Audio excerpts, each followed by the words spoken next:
Hey, this is David Dippong with Compass Real Estate in Los Angeles. And if you really want to learn how to level up your life, you should be listening to the Time to Shine Today podcast with my good friend, Scott Ferguson.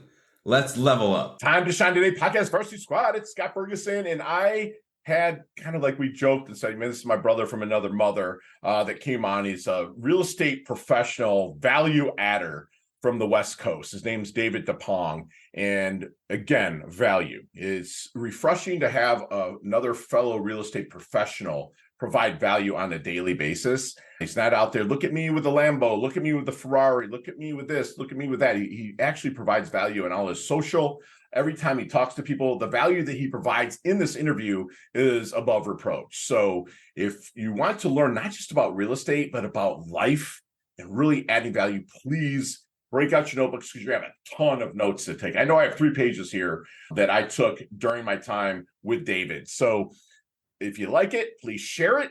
Maybe smash the like or subscribe button. That helps out the sponsors and affiliates across the board and just helps us bring you even more great content. So without further ado, here's my really good friend, David Dippong, a real estate professional from Los Angeles, California. Let's level up.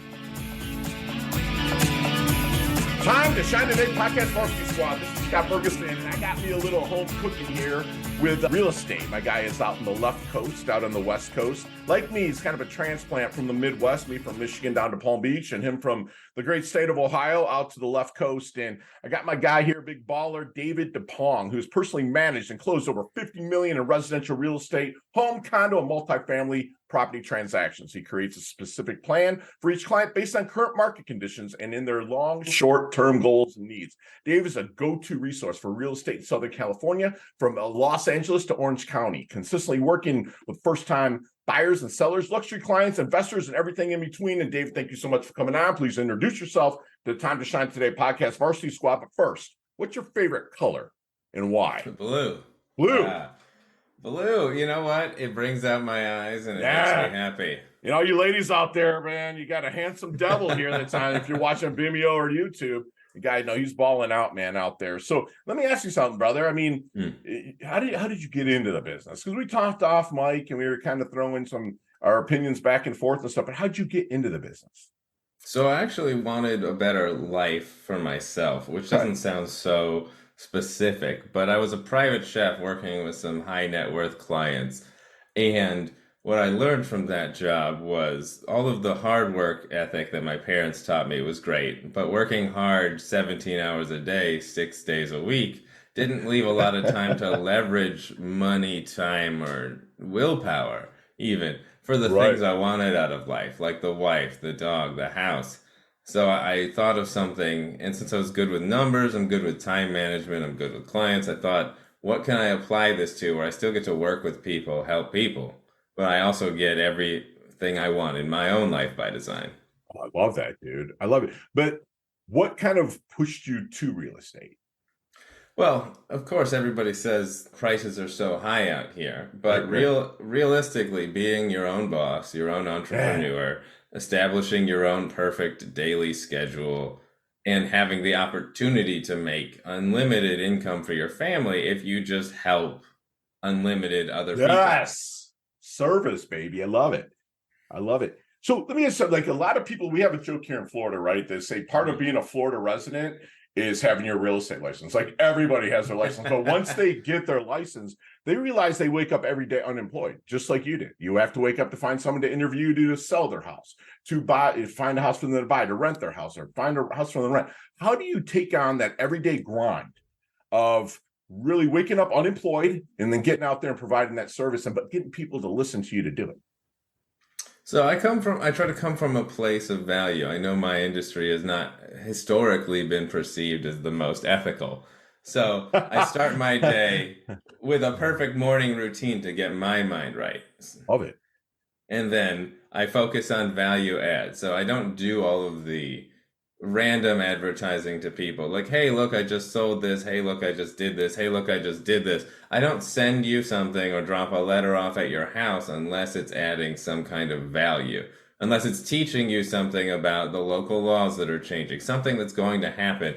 And what you realize is you don't need to work with 90 or 100% of the people. You need 10% of the people you reach to really love what you do. And Mm, just by helping them, your goals will become inevitable. Just by helping those people, you will yeah. be fine. What I love that I just heard out there, Squad, is that my guy David here does what he loves in the service of people that loves what he does. Like people can tell you love what you do because you're not out. Look at me, I'm David with a Lambo, right? You're out there saying, dude, you're giving them value of something that's going to help them. And people love that. Like I said, I do what I love in the service of people that love what I do. They see that I love what I do. And I see that all across you, man. That's fantastic. That work ethic and stuff. I know a lot of it because when I first started in real estate, I worked for a very high-end restaurant in Detroit. It was called Stephen Rock. He's like Steve Rockowitz is like a legend in the chef world, right? And I just see the attention to detail, and they're not the easiest people to get along with, our chefs. Okay, so they're just not, dude. It's Not like, dude, you stayed out of his freaking face. How much Mhm. did you learn from that world and bring it into the real estate world that you still maybe even use to today? Honestly, a lot of it was functional and a lot of it was emotional. So the functional stuff I know is running a budget, making a plan, making sure my family, the person I'm serving, their budget works for the year. It's a Yeah. lot of that long-term numbers planning that you use in real estate every day, just a different set of rules.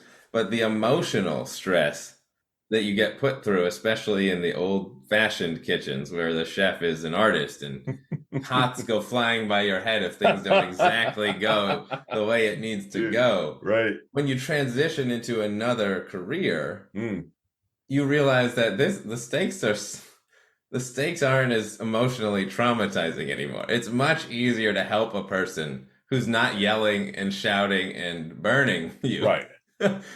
than it is to help somebody who is. So it became a way for me to apply this work ethic into a job that I could enjoy, and the startup was much easier. Even without clients, I still wasn't dealing with nearly as much stress coming Right. from outside. So I could pack some stress inside to grow and to learn and to make sure I could represent people properly Mm. before going out and asking them to trust me with their largest assets. Thank you for saying that, man. That's what I say. They're trusting us with arguably their biggest investment they're going to make to that point in their life, right? Mhm. I mean, that's dude, you are Possibly in their entire life.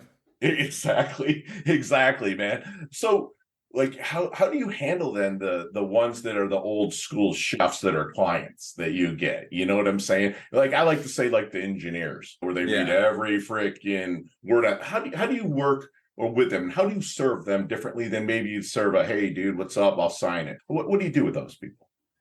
So the engineers, the lawyers, the more I want to write my own contracts, I want to read every word of this. Right. It's a different personality type. You find out those people are a lot more analytical. So if I can show them this paragraph means this thing and this data point is this, these are not me telling you that, it's fine, just trust me. It's, look, the facts are, this is what Yes. is happening. Yes. I don't want it to happen that way. It Right. happens because it's the rule and it's Ah, how it happens. And love then the that. people who are more emotional, you switch to a more emotional approach, which is, Yeah. what's the benefit that this home is going to provide 10 Right. years from now, 15 years from now? How much will this property have helped you just simply by keeping it, doing nothing else, nothing hard, nothing ridiculous, just keeping it? Right. And then they react to that better and say, like, oh, well, actually, all this space will help me enjoy my life every day, as opposed to the more numbers oriented, how much money is this going to make me? No approach is wrong, but you have No. to cater your approach to the Yeah. personality you are working with. Don't you wish you could get every client like a disc assessment before you worked with them? Just Yeah, go, hey, can you take exactly. this test? That's awesome. So let me So you ask don't something. step on a landmine of an analytical versus an amiable. Right.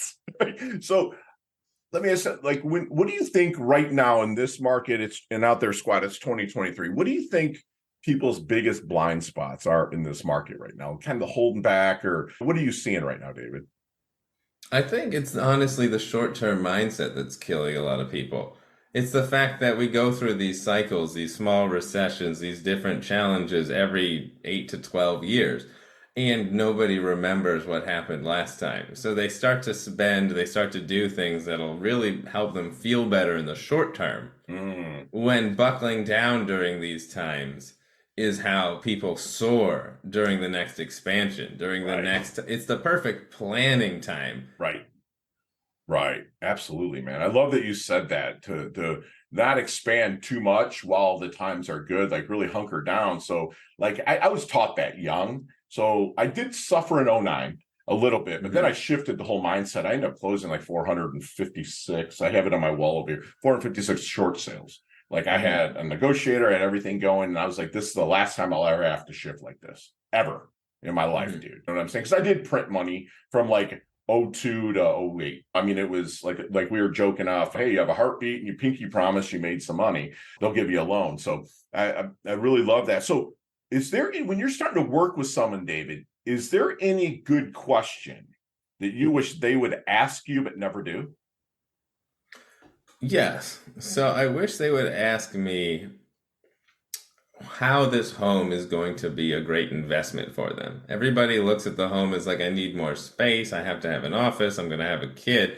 If they really took some time to look at the amount of equity, the amount of money that this home will help them invest in their lives to grow their wealth, to build that generational wealth wheel, they would have a much easier time dealing with all of the steps that come into it. Because when people look at it and say, I'm going to Yeah, spend most or all of my money on a house, and then maintenance comes up and different things come up, they're not thinking about this home as an investment. They're thinking about it as something they're spending money on. right, But in reality, when you invest in your home, the money stays there. The value goes up. The right. equity increases. You don't spend a down payment and that money goes away. Love It's that. in your house. Right. Yeah. I love how you just broke it down from like facts and amiable from both sides, man. You know what I'm saying? The engineer and the surfer. You know what I'm saying? That's why you're such a good agent, that you can go out there and serve everybody, which is amazing, man. And that's what agents, if you're out there listening, the agents that I coach out there, make sure you re-listen to what my good buddy David just said here. So, David, let me ask something. Have you seen the movie Back to the Future? Yeah. Okay. Can I ask your age if you don't mind saying? If not, Yeah, I'm we can. 35. Okay, you're 30. You look, no offense, brother, but you look like you're 24. Okay. I mean, Well, and thank I love you. it. Okay. That's on purpose. Right, Good my diet, man. exercise. It's that morning routine. I'm 51. So it's like we got that energy, which is good. So let me ask you something. Let's get in that DeLorean with Marty McFly. All right. Okay. Let's go back to the double deuce, the 22-year-old David. Hmm. Okay. What kind of knowledge nuggets might you drop on him? Not so much to change everything, because your journey is pretty freaking awesome, right? But to maybe Hmm. help him shorten a learning curve, blast through, or level up, maybe just a little bit quicker. So the thing I would say is buy something, invest in something, find what drives you, Ooh. set a goal. Because a lot of my 20s were wasted, or not wasted, but they were spent learning that life without some sort of goal or ambition, it feels neutral. You don't really feel a way about anything. You're just working, you're kind of glazed over, you're just going through the routine. Buy Mhm. a home, put 3% down, whatever. Just invest in something and start reading about the topics that interest you. And over the next 10 years, there's no way you won't benefit. Dude, yeah, like even I coach on inch by inch, it's a cinch, right? By the yard, it's hard. It's like short steps, long vision, which is that's amazing that you broke it down like that. That's absolutely awesome. So, David, how do you want your dash remembered? That little line in between your incarnation date and your expiration date, your life date and death date. Hopefully, it's way down the line. But how does Mhm. David want his dash remembered? So I want it remembered as everything is basically everything is achievable. I mean, you just said it, and I would love to emphasize it. Every single thing you've ever wanted is achievable when you break it down into the thousand tiny, unextraordinary, easy daily steps. Everything is impossible when you wake up January 1st and you go, this year I'm going to lose 200 pounds, I'm going to make $1 million, I'm going to buy 3 properties. Right. So just take the time. You only ever have to break these things down once. Yes, dude. That's a fantastic way to answer that question, brother. So, if you only knew David, like if you only knew me, what would you say about yourself? People like, if you only knew me, you would know what? Hmm. If you only knew me, you would know that I take my ethical and moral responsibilities to other people very seriously. So you can choose to work with whoever you want. You can choose to surround yourself with whichever friends you want, but make sure that they are also treating you like you want your life to be. You're the sum total of the five people you spend the most time with, right? Exactly, And man. if you want to be in that growth development mindset, you want to be surrounded by people like you and me. Yeah. Yeah, I love that. And like I have myself, I wake up every day with a plus equals minus, right? Where I find people that I still want to emulate, that I want to learn from, right? And then I have people like you, the equals, that we bounce stuff off each other, right? And then we send the elevator down to the people that want to get up to us. And if you can do that every day, the day's fulfilled, bro, because you're giving, you're taking, you're receiving. So it's all open, man. That's fantastic, brother. So what do you think people misunderstand the most about you? I think they misunderstand the fact that I they believe I'm rushing. I have a Okay. system for everything. I've worked with hundreds of You're a people. chef.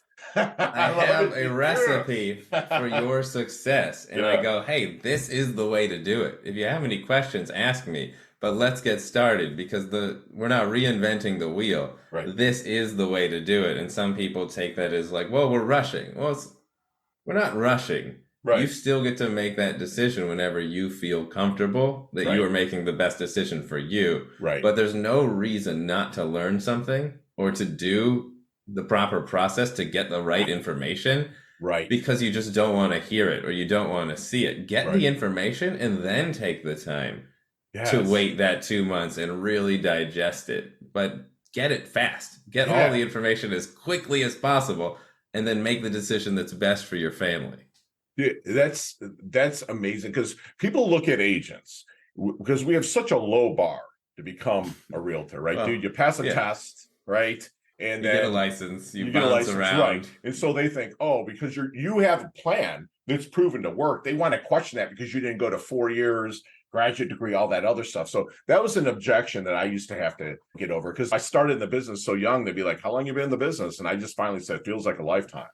Yeah. Right, that's what I would say, and then it ended right there. So what about you with your objection? I think you might have answered it, but more of your strategy for objection handling when somebody comes to you in our business. Like, we get objections on the daily, but how are you to handle your objections? Like, what is your bread and butter that you go to with that?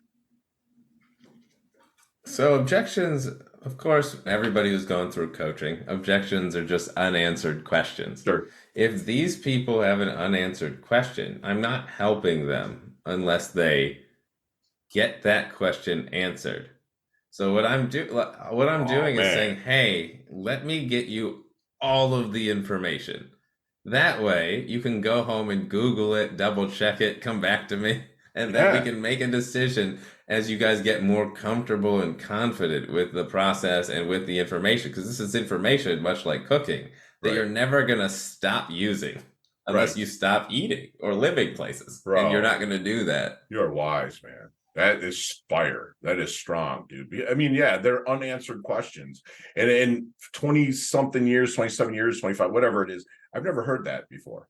Unanswered questions, man. But it's basically what it is. I understood that, hey, they don't Yeah. understand something. So how can I make it easier for them to understand it? And then you have your kind of douchey agents that'll say, oh, if you sleep on it tonight, you might not sleep in it tomorrow. It's like, yeah, you have those people out there. So how about working with agents that are a little bit not up to what you and I would think a part industry standard would be? How do you handle difficult agents? You have to you have to meet them. Your job is to represent your client. And if the other agent is not picking up their slack, you have to pick up the slack for them. you may not ever want to work with them again. You may be able to coach your next client on what it's like to work with this person, how long they take to get things back and forth to you. But you have to set the expectations for both sides to say, hey, you want to get this done. I want to get this done. Our clients want to get this done. I need you to meet me here.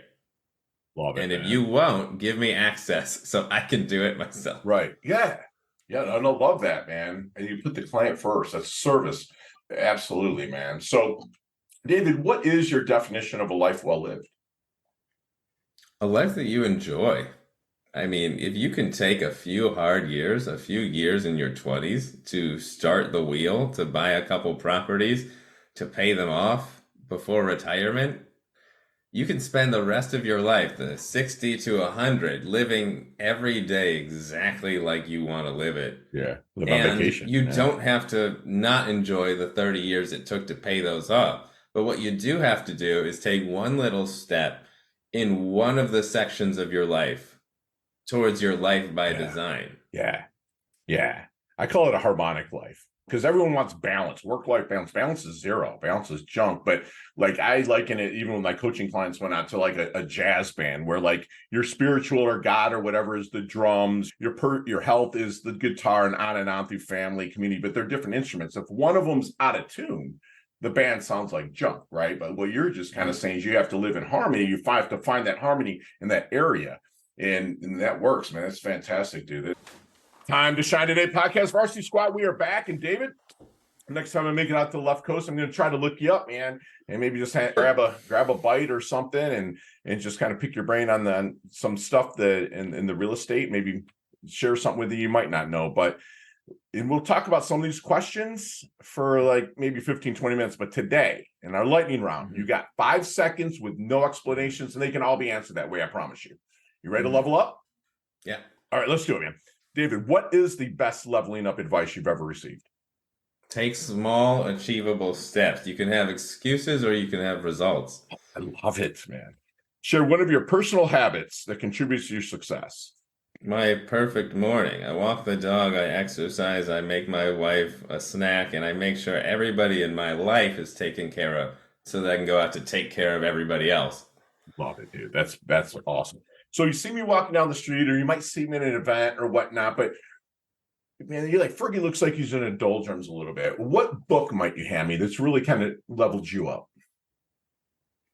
I would send you to Lifespan by David Sinclair. David Sinclair. Yeah, Man. I would explore how much potential you have to enjoy and live your life at the highest quality for the entirety of it. Love it. Most commonly used emoji when you text. The crying with laughter emoji. Love it. Nicknames growing up? Dippy, to shorten my last name so people could figure it out. I love it. Do you have any hidden talent and or superpowers that nobody knows about until now? You know what? The hidden talent is just you might not know I was a private chef. And when there's there's good food in the home, that you got a happy life. Love it. Chess, checkers, or Monopoly? Checkers. All right. Headline for your life. Live by design. Man, that's awesome. Go-to ice cream flavor. Milk chocolate. There's a sandwich called the Dippy. Build that sandwich for me, man. What's on it, brother? And I'm asking a chef here, squad, so don't get too fancy. Oh, man. Well, I'm a little Californian now, so I'm going to go a lot of turkey, pork, some fresh mozzarella, avocado, bacon. I'm gonna add all of the textures. So you've got the meat, you've got the protein, you've got the fat, you've got the salty bacon, and you've got a nice vinaigrette or a salad that's just lemon, arugula, salt, pepper on top to add that acid. Dude, he broke it down with the acid even. Like I'm on a 96-hour fast. I get to break it in 5 hours. I stopped eating it. It's Sunday. I can't wait. I break it really slowly, but tomorrow will be a fun day. But that sounded good, man. Especially putting man candy on there, that bacon. You got to have it. So, favorite charity and or organization you like to give your time or money to? Wags and Walks. It's a local dog shelter in Santa Monica, West LA, that does a lot of great job working with higher risk dogs like pits and large dogs that Yeah. Yeah, I've got a blue staffy, and she's the best I have a tan friend staffy, dude. we've That's ever awesome, had. dude. Yeah, right? They're so sweet, but people they Dude, get such a bad bad rap rap. because some Yeah. people have raised them to Idiots. be. Yeah. Yeah. So I support them because it makes me happy, and it's a time away from everything. It's a time away from What's people. the name of the place again, Dave? It's called Wags and Walks. Okay, gotcha. So It's in West LA. what I do is when I go speak in different cities or whatever, I find a place that I can volunteer at. What I do, like let's say I spoke for Compass, right? I came in and spoke. I would go to Wags and Walks, and I'd be like, "Here, I'm speaking in the area. I'm here on behalf of Compass Real Estate. I was wondering if I could take some of your dogs for a walk." Because as a speaker, you have time to kill. I usually have 6-7 hours. I go get a little exercise in, hang out with some fur babies, and chill out. That's awesome. You do that. And last question, you can elaborate on this one too. What is the best decade of music? 60s, 70s, 80s, or 90s? Oh man, I'm a '90s baby. All Just right. went to that We Are Young festival Did you really? with the Blink 182s and They the had Sum it in Palm Beach 41s, too, bro. Less Yeah. Than Jake, all of that stuff. It's like music's. I'm instantly back in high school and I'm Yeah. loving it. Dude, I know Travis Barker, right? So the reason why I do is because Blink was coming out and they were starting to get known in the 90s. And they used to play in a garage. And this was before Barker was actually their drummer, right? And he would go in there and mess around, but they lived like 4 doors down from us. So we used to go see them. And this when Nirvana started kicking, Pearl Jam, like stuff like that, the early 90s. And we'd go to bars and watch these bands, and now they're like huge. We'd be like, oh, they're pretty good. Now they're like monsters, dude. They're like freaking monsters. That's awesome. Nothing like it. Right? No, I'm an 80s baby, right? So much happened in the 80s with the invasion from other countries with U2 and Duran Duran and stuff. And then rap kind of really started with Run DMC and LL Cool J. But like the 90s kind of took it to a way that you could like dance to it in a sense. Yeah. But still be rock. Like Blink, it was upbeat, but still punk. Yeah. It was angsty, but still high tempo. Yes, absolutely. So, David, how can we find you, brother? So I have a website, dippongrealestate.com. That's Dippong realestate.com. I'm also Dippong Real Estate LA on all socials. Yep. So you can look me up, take a look at my content. Just reach out to me if you have any questions. It starts with value, and then you can decide whether you want to actually work with somebody or take a step towards your goals. But start by taking away some value and reaching out. I love it. And each one of them, and Squad, everything will be in the show notes below here. But like you'll see everything in there. He's not posing with, I mean, he has got a beautiful bride. He has some pictures up with, but other than that, he's got value in each one of his posts. And I dig that, man. You might not get all like the followers, but the ones you get, value it. Right? Yes. And that's the stuff you It's not about catching all the fish. It's about catching and helping as many people as possible. And then by doing so, I get to support my family exactly how I would like to. I love it. In Squad, we just had a super fun, actually flew by conversation with my good friend David Dippong, an outstanding real estate professional on the West Coast. And he was a private chef. We worked hard, so he knows about hard work and work ethic and be able to balance books and recipes. And he really took that and parlayed that into the world of real estate, where we talked about, David and I, about it being such an easy entry. But the attrition rate's super high. People quit because they don't understand. They wake up every day unemployed and have to go find their next value add into somebody. And that's what David has, is he adds value in everything he does. He does stuff in the service of people that love what he does. He reminded us that short-term mindset is killing people's emotions, killing everything. They want everything now. David wants you to hunker down, really kind of, while it's good, make sure you're putting that rainy day away. So when it gets how it is, kind of like right now in 2023, you can still live comfortably. And if you're working with someone like David or an agent anywhere else, David reminded us to ask, how is this going to be a great investment? Outside of emotions, outside of everything, but for the long term. David is very, very into the value and making sure what you're getting into makes sense for you in the long term. He reminded us that find what drives you, set goals, and invest in whatever you feel is going to serve you. And if you don't know something, he wants you to consistently learn. But if you don't know something, like my good friend Leah Woodford said out there also on the West Coast, get your asking gear. There's people out there that you can ask. David reminded us that everything's achievable when you break it down into unextraordinary, easy steps. And when it comes times get hard, winners make adjustments, losers make excuses. So don't make excuses. Okay. Ethics and morals is something that's very, very, very important to David. And David loves to live a life of options and not obligations. So he's banking, he's making that nest, he's taking care of his family, he's getting out there and absolutely killing it. He puts service first, even with working with somebody that's difficult, that's out there. And I got that smile out of him there. I love it. And David wants you to live by design and also live a life, those options and not obligations. That's what he does. He levels up his health. He levels up his wealth. He's handsome devil. He's humble, yet he's hungry. And he's earned his varsity squad letter here at Time to Shine today. So, David, thank you so much for coming on, brother. It's so nice to have a resource up there in LA right now to just refer people to. Thanks for having me. I'm here to help. That's what I like to say. Just give whatever your wherewithal is, whatever you're capable of hearing and asking right now. Ask it. You don't lose anything. You only gain information. Love it. Thanks, brother. We'll talk soon. I'll talk to you soon. Hey, thanks so much for listening to this episode of Time to Shine Today podcast. Proudly brought to you by Sutter & Nugent Real Estate Excellence, who can be reached at 561-249-7266 and online at www.sutterandnugent.com. If you're a business owner or professional who would like to be interviewed on Time to Shine Today, please visit timetoshinetoday.com/guest.